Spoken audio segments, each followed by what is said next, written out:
Halo rekan-rekan, selamat datang di channel ini. Video kali ini kita akan membahas terkait dengan berita terkait dengan data tenaga honorer. Informasi selengkapnya silakan disimak dan ditonton secara lengkap agar rekan-rekan sekalian bisa menerima informasi ini secara utuh dan menyeluruh. Lebih dari 3 juta suara tenaga honorer dari berbagai penjuru Indonesia akhirnya mendapat tanggapan resmi dari DPR. Wakil Ketua Komisi 2 DPR RI, Bapak Jody Margirsang mengungkapkan bahwa lebih dari 3 juta orang ini masih menantikan pengangkatan mereka sebagai P3K.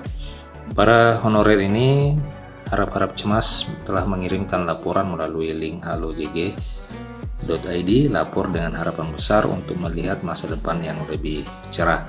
Namun beberapa perbedaan di lapangan telah membuat mereka merasa khawatir akan nasib mereka. Wakil Ketua Komisi 2 DPR ini menyoroti kenyataan bahwa para tenaga honorer ini telah memberikan pengabdian sepenuh hati selama puluhan tahun dan kini saatnya untuk mengakui hak-hak mereka. Salah satu kekhawatiran yang muncul di kalangan para honorer adalah data mereka mungkin akan digantikan oleh beberapa honorer titipan atau data yang tidak akurat.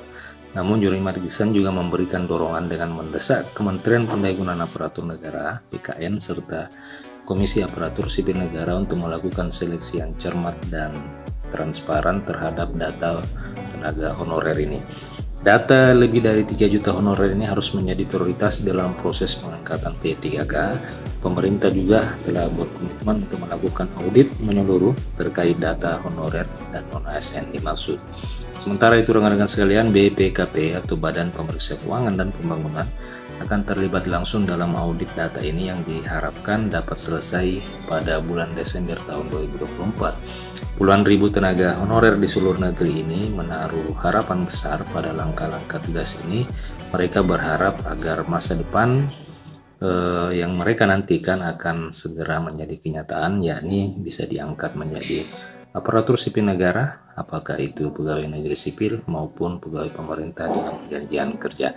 Nah rekan-rekan, diketahui bersama bahwa 3 juta tenaga honorer ini merupakan pernyataan dari Wakil Ketua Komisi 2 DPR RI, Jody Margirsang, di mana menurutnya portal yang dia bangun itu telah menampung sekitar 3 juta data tenaga honorer yang tidak terdata di dalam database BKN yang telah dilakukan pendataan pada akhir 2022 yang lalu. Gimana tanggapan rekan-rekan terhadap persoalan ini? Silahkan tuliskan komentar di kolom komentar video ini.